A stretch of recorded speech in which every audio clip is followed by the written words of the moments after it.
चलती नहीं, है। सरकार तो बीजेपी की है इस वक्त। नहीं सर, वो धर्म सिंह जो चोकर है, जिनका जो काम है वो उनका भी बहुत दबदबा है सर अभी भी। अच्छा, हाँ, दबदबा होता तो ईडी की रेड कैसे होती? गैर जमानती वारंट सब हुआ उनके दिखावा है सर, ये खिलाफ, सब लाइसेंस रद्द हुए। सर ये दिखावा है, वो आराम से घूम रहे हैं। इवेंचुअली एचरेरा ने उनको ऑर्डर दिया कि भाई विद इन 6 मंथ्स आपको ये सारा पैसा जो आपने डाइवर्ट किया है ये आप खाते में डालेंगे। तो सरकार ने मॉनिटरिंग की क्या?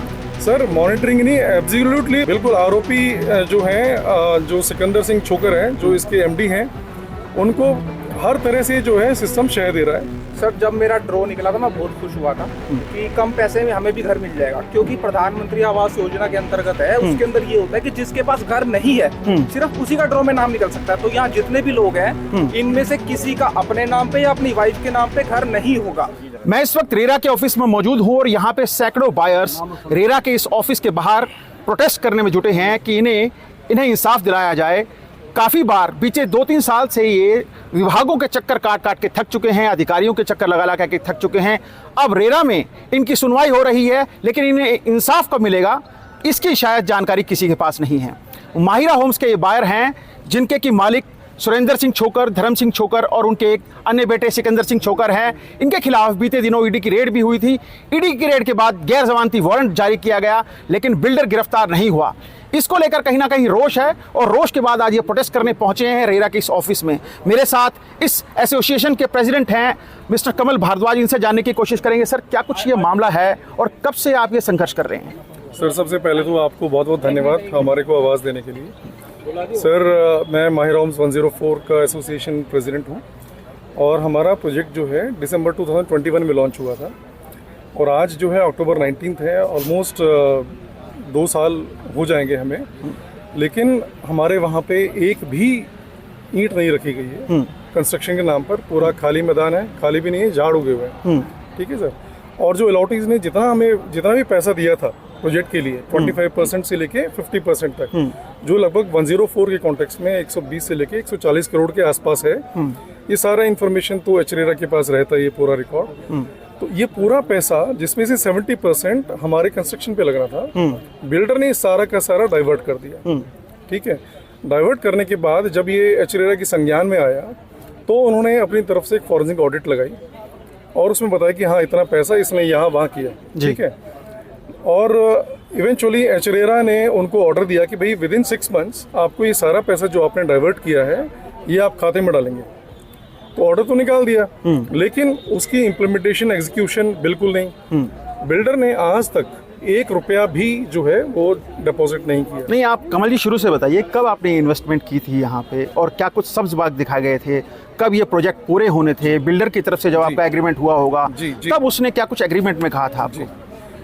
तो ये हमारा जो प्रोजेक्ट है ये प्रधानमंत्री आवास योजना अर्बन के अंडर हरियाणा सरकार का जो है अफोर्डेबल ग्रुप हाउसिंग आता है।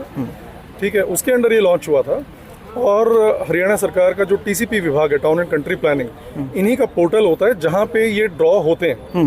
वहीं पर ये प्रोजेक्ट लिस्टेड होते हैं। उससे पहले लोग सारा डॉक्यूमेंटेशन वगैरह कर लेते हैं।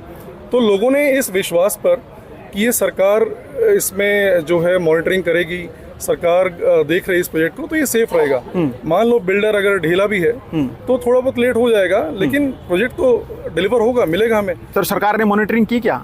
सर मॉनिटरिंग नहीं, एब्सोल्युटली उन्होंने कवर अप किया है। ये पूरा कवर अप किया। तो कवर अप क्या किया है? सर कवर अप ये किया कि जो पैसा बिल्डर ने सारा निकाल लिया इस अकाउंट से, वो पैसा का कोई नाम नहीं ले रहा है। जब हम टीसीपी के पास जाते हैं कि सर पैसा निकाल लिया और कंस्ट्रक्शन हो नहीं रहा है, टीसीपी डायरेक्टर जो टीएल सत्यप्रकाश जी हैं, उनके पास हम 3-4 बार जा चुके हैं। तो वो तो आपको शटअप बोलते हैं। बिल्कुल, अब तो वो शटअप बोल के ही निकाल देते हैं। कवर अप है सर। ये कवर अप है, क्योंकि अब उनको लग रहा है कि अलॉटीज जो हैं ये हताश हो चुके हैं और ये इनको किसी तरीके से रोकना है। तो बिल्कुल नहीं सुन रहे। पहले तो ये हमारे साथ टाइम पास कर रहे थे। जब हम जाते थे कि भाई हमारा पैसा निकालिए, किसी तरह से डलवाओ उसको वापस, तो कहते हैं कि भाई वो पैसा, ऐसा लगता है कि वो बिल्डर के रिप्रेजेंटेटिव बोल रहे हैं कि भाई वो पैसा तो बिल्डर ने अपने एडमिन एक्सपेंसेस में जो भी खर्च किया है, आप लोग आगे पैसा दो तो वो बनाएगा। आप आगे पैसा नहीं देंगे तो कैसे बनाएगा? यानी पीड़ित की नहीं सुनी जा रही, आरोपी की सुनी जा रही है इसमें। बिल्कुल सर, बिल्कुल। आरोपी जो हैं, जो सिकंदर सिंह छोकर हैं, जो इसके एमडी हैं, उनको हर तरह से जो है सिस्टम शह दे रहा है। आप ये किस बात से अंदाजा लगा सकते हैं कि जब इन डाइवर्जन करने के बाद, ये डाइवर्जन जो है ये मई में हो चुका, मई लास्ट ईयर, ठीक है सर। उसके बाद इस बिल्डर को और लाइसेंस दिए गए दूसरे प्रोजेक्ट्स के, 88B का लाइसेंस दिया गया। हमारा प्रोजेक्ट 104 जिसकी इसकी FIR भी हो रखी है फोर्स सिग्नेचर करने की राजेंद्र पार्क थाने में, उसका सेकंड ड्रॉप भी दिया गया इसको। हम लोग जो हैं, जो 1400 लोग फंसे थे, उसके अलावा 200 लोगों को और फंसा दिया। और बहुत लोगों ने, जैसे शुरू में लोगों ने अप्लाई किया तो दोनों का निकल गया, हस्बैंड वाइफ का, बट एक ही रख सकता है, तो एक यूनिट लोगों ने सरेंडर करी। और बाद में लोग परेशान होकर भी लोगों ने सरेंडर की, बना तो कुछ रहा नहीं है, उन्होंने भी सरेंडर करी। ऐसे बहुत लोग हैं जिनका इसने 1 रुपया आज तक नहीं दिया। ठीक है, यहाँ तक नौबत है कि सर एक दो ने तो सुसाइड करने की धमकी दी ऑफिस में जाके, वो भी आपने सुना होगा कि हम आत्महत्या कर लेंगे, मेरा पैसा वापस नहीं किया था। तो परेशानी तो है, लेकिन हरेरा नाम के संगठन का गठन सरकार की तरफ से इसलिए किया गया था कि बिल्डरों की जो लूट है, बिल्डरों की जो मनमानी है, बिल्डरों का जब बायर्स के साथ बिहेवियर है, उस पर लगाम लगाई जा सके, उनकी मनमानी पर, लूट पर लगाम लगाई जा सके। आपका केस चल रहा है रेरा में, क्या लगता है कि इंसाफ मिल पाएगा आपको रेरा में? सर मुझे कोई उम्मीद नहीं है, बिकॉज अगर हम बात करें कि पुलिस चोरों को पकड़ती है, तो पुलिस ही साथ मिलकर चोरों के साथ चोरी कर रही है। क्योंकि अगर मैं एक प्रोजेक्ट की बात कर रहे हैं 104 की, जैसे कमल जी ने बहुत अच्छे से बताया, 104 नहीं, अगर एक प्रोजेक्ट बिल्डर सही होता है, एक प्रोजेक्ट गड़बड़ होता है, तो लोगों को समझ आती। इसके सारे प्रोजेक्टों में यही इशू। कितने प्रोजेक्ट हैं इसके गुड़गांव में? 5 प्रोजेक्ट हैं, 63A, 104, 95, 68 और 103। ये और सब प्रोजेक्ट्स का ये हाल है। यहाँ पे सारे प्रोजेक्ट्स के बायर्स आए हुए हैं, तो it's not about one project, ये सारे प्रोजेक्ट्स का घोटाला है। यानी 5 प्रोजेक्ट थे और 5 के 5 प्रोजेक्ट बिल्कुल अंडर कंस्ट्रक्शन है। बिल्कुल सर, बिल्कुल। 63 की मैं बात करूँ, उसमें 3 से 4% काम हो रखा है। और सबसे बड़ी बात जो अभी लोगों को पता नहीं है कि 63A में तो इनका लैंड डिस्प्यूट भी है। उसमें 4 टावर लेकर आ रहा है, 620 यूनिट्स हैं 63A में लगभग। 4 टावर में, जो टावर 1 और 2 है, उसमें 3 से 4% काम हो रहा है। 3 और 4 में तो ये हाथ भी नहीं लगा पा रहा है, क्योंकि वहाँ के फार्मर्स ने केस डाला हुआ है। तो अगर आपका लैंड डिस्प्यूटेड है, उस पर ड्रॉ करवाती है सरकार, उस पर लोगों का पैसा लेती है, तो ये बिना मिली भगत के तो हो नहीं सकता सर। अच्छा, किसी के साथ भी जब फ्रॉड होता है तो एक मात्र जरिया होता है कि उसके खिलाफ FIR दर्ज कराई जाए। आपके केस में FIR भी दर्ज हुई? सर हमने FIR भी की है। हमने यहाँ पे ये अपना कमिश्नर ऑफिस है, यहाँ भी FIR की है। ऑनलाइन कंप्लेंट्स भी दी है, FIR नहीं हुई। ऑनलाइन कंप्लेंट्स भी दी है, CM विंडो कंप्लेंट्स भी दी है। सब कुछ जो रास्ते आप सोच सकते हो ना सर, सब रास्ते अपना के देख लिए, कहीं कोई। प्रधानमंत्री आवास योजना का इस पूरे को नाम दिया गया था, अफोर्डेबल हाउसिंग पॉलिसी को। तो क्या लगता है कि प्रधानमंत्री के नाम पर भी अगर इस तरह की चीजें हो रही हैं, तो फिर आप किसके पास जाएंगे और अब आपके पास क्या जरिया बचा है? सर जब मेरा ड्रॉ निकला था, मैं बहुत खुश हुआ था कि कम पैसे में हमें भी घर मिल जाएगा, क्योंकि प्रधानमंत्री आवास योजना के अंतर्गत है। उसके अंदर ये होता है कि जिसके पास घर नहीं है, सिर्फ उसी का ड्रॉ में नाम निकल सकता है। तो यहाँ जितने भी लोग हैं, इनमें से किसी का अपने नाम पे या अपनी वाइफ के नाम पे घर नहीं होगा, तभी इनका ड्रॉ में नाम निकला है। उसमें ही गड़बड़ी हो रही है। तो आप सोचो आगे क्या होगा। जैसे कि मैंने बताया, सब जगह हम जाके कंप्लेंट कर चुके हैं, कोई सुनने वाला नहीं है।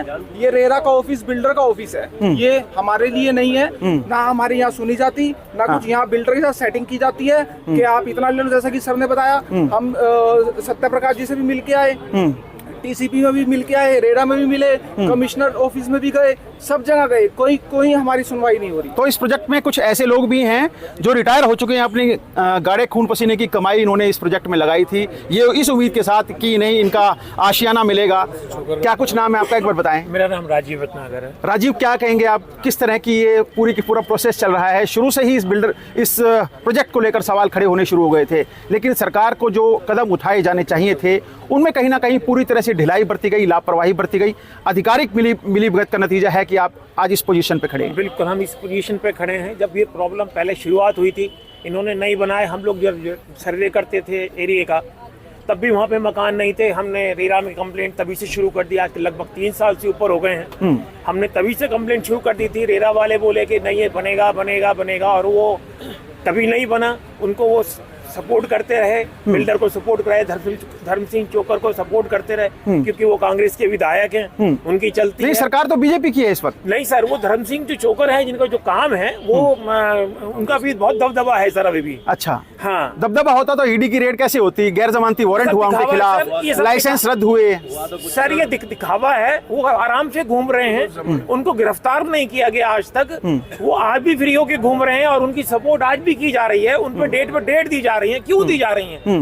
जब वो नहीं बनाया, उनको 68 के अंदर, जो प्रोजेक्ट 68 का था, उसके अंदर उनको 6 महीने में प्रोजेक्ट पूरा करना था, उन्होंने आज तक पूरा नहीं किया, जो कोर्ट में आदेश आया था। तो इसका मतलब उनकी अप्रोच कहीं ना कहीं तक है जिसकी नहीं, वजह बिल्डर से आपकी जब बातचीत होती है, उनके जो नुमाइंदे हैं उनके साथ बातचीत होती है, तो उनका क्या कुछ रुख रहता है? कैसा आश्वासन आपको मिलता है, या फिर बातचीत होनी बंद हो चुकी है? बिल्कुल बातचीत अब होनी बंद हो चुकी है। जब 4 साल तक हमने बात करी, उन्होंने हमारे को हमेशा एक मीठी गोली सी दे दी कि आप पैसा दे दो हम दे बना देंगे, हम पैसा दे दो हम बना देंगे। 100% तक पैसा गया हुआ है। 50% से हमारे जो 63 का प्रोजेक्ट है, मेरे ख्याल से सारे प्रोजेक्टों की ऐसी हालत होगी, 50 से 100% तक पैसा गया हुआ है, लेकिन उसने अभी तक कुछ नहीं बनाया, सारा पैसा खा लिया। रेरा को सारी बातें मालूम है। नहीं, रेरा का तो ये दावा है, हर साल प्रेस कॉन्फ्रेंस करता है कि हमने इतने बायर्स को इंसाफ दिलाया, इतने बिल्डरों पर कार्रवाई की, इतने बिल्डरों पर हमने नोटिस जारी किया, इतने बिल्डरों को सील किया, या फिर इतने बिल्डरों पर हमने जुर्माना लगाया। तो सर हमें तो इस बार में बुलाया जाता नहीं, अपनी मर्जी से वो किसको ये इंटरव्यू दे देते हैं, हमें तो मालूम नहीं। या तो फिर हमारे को बुला ले, हम दिखा देते हैं, या फिर वो बता दे कि 68 का प्रोजेक्ट जो है वो बना है तो दिखा दे वो लोग, यही हो सकता है ना। तो परेशानी जरूर है। और बिल्डर के खिलाफ ईडी की रेड हुई, रेड के बाद गैर जमानती वारंट तक जारी हुए, लेकिन गिरफ्तारी नहीं हुई। और इस गिरफ्तारी को भी ये जो बायर्स हैं ये कहीं ना कहीं मिलीभगत का नाम दे रहे हैं। टीसीपी के साथ इनकी वीडियो कॉन्फ्रेंसिंग हुई, जिसमें टीसीपी ने इन तमाम लोगों को कहा शट अप, मैं आपसे बातचीत नहीं करना चाहता। तो इंसाफ के लिए आज रेरा के ऑफिस जरूर पहुंचे हैं और इंसाफ की दरकार लिए पिछले 3 साल से ये अधिकारियों के चक्कर काट रहे हैं, विभागों के चक्कर काट रहे हैं, लेकिन इंसाफ कब मिलेगा शायद इसकी जानकारी किसी के पास नहीं। कैमरामैन जितेंद्र शर्मा के साथ नीरज वशिष्ठ, गुरुग्राम, हरियाणा तक।